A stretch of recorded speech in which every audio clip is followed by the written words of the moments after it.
Hello, so this is an unboxing of Webster's New International Dictionary, the second edition, year of 1943, India paper edition. So,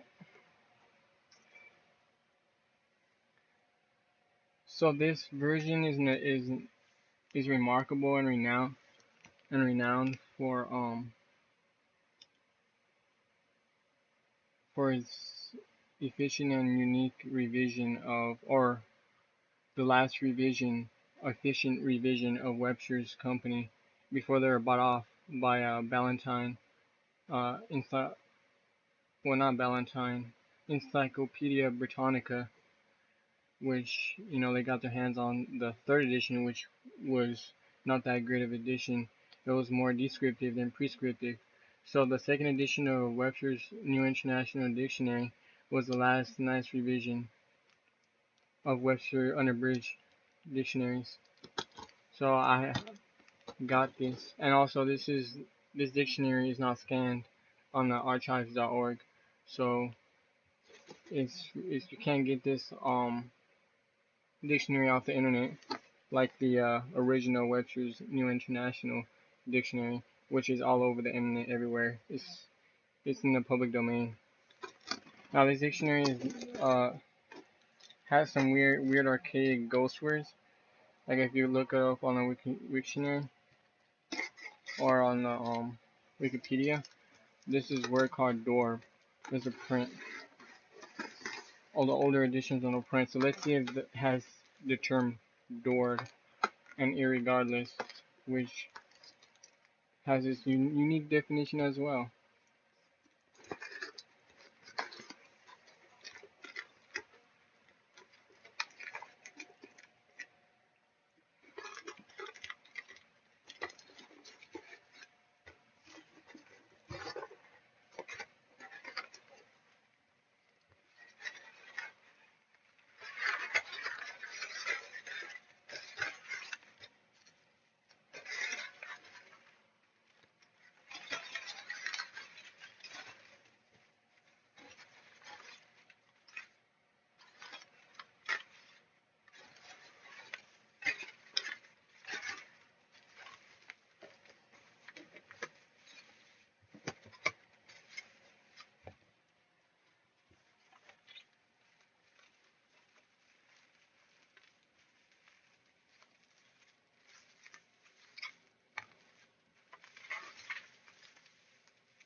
So it's right here.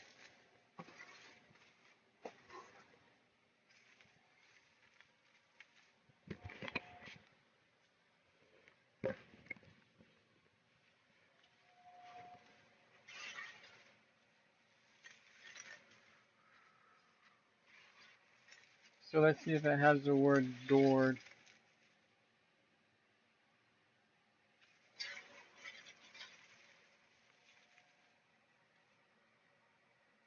Plus dusty.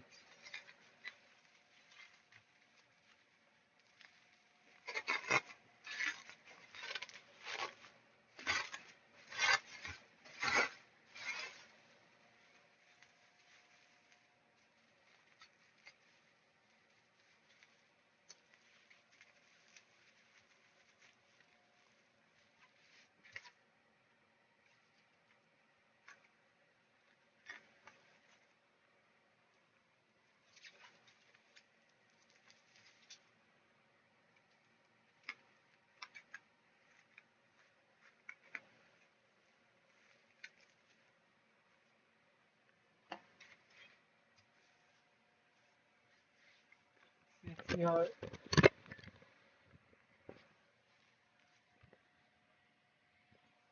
has that nice old vintage book smell and a warm texture.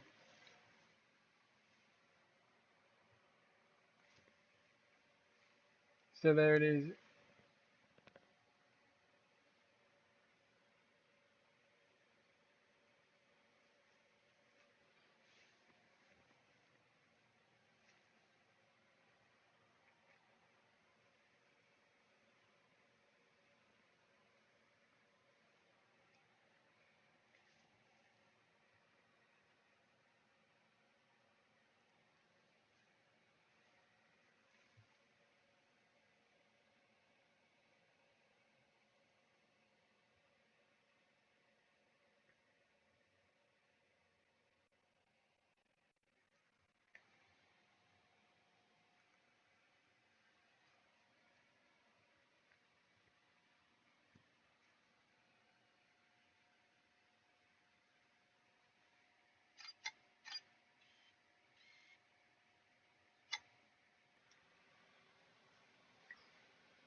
So right here I have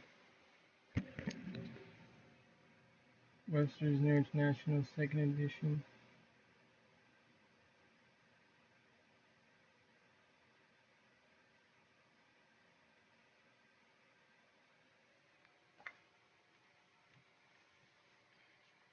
Webster's New International Dictionary.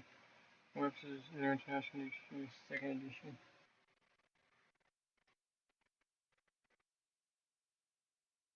So as you can see, they have the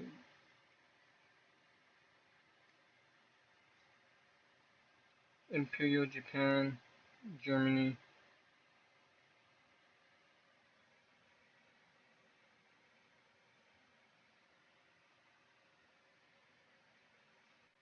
There's Noah Webster. Noah Webster.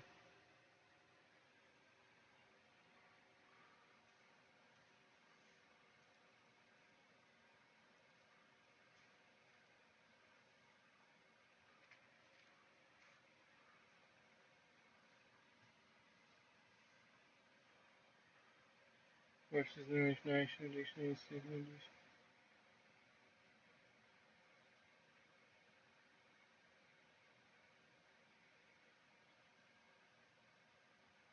Okay, so it does actually have the word doored. It's right there.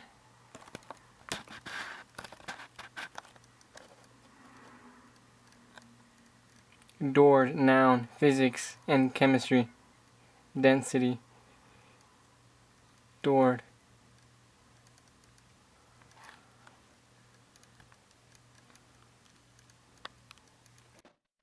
And then and then and then we have the other notorious definition. Irregardless. Irregardless. Adjective. Regardless. Errand or humorous. United States. Amazing. But yeah, anyways.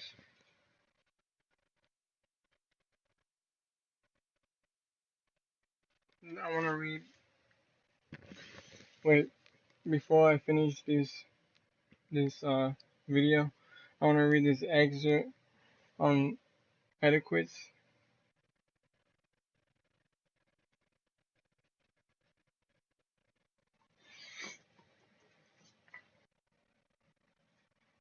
Okay, so I want to read this excerpt from this etiquettes book that I got at a yard sale.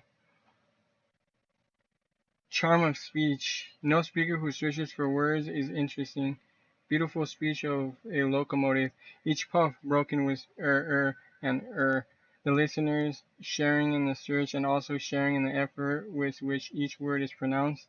There is no better way to cultivate a perfect pronunciation apart from association with cultivated people than by getting a small pronouncing dictionary of words in ordinary use, and reading it word by word, marking and studying any that you use frequently mispronounce. When you know them, read any book at random slowly, aloud, to yourself, very carefully, pronouncing each word. Or you should moreover look up in a dictionary every word you meet that you do not thoroughly know.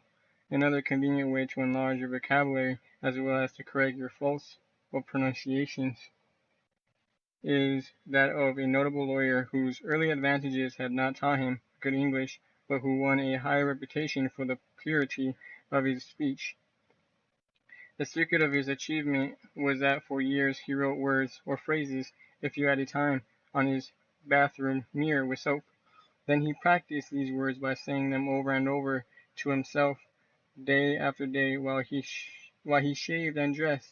Later on, when these words were thoroughly fixed in his mind, other words were written in their place. The consciousness of these exercises may make you stilted in conversation at first, but by and by the sense or impulse to speak correctly will come.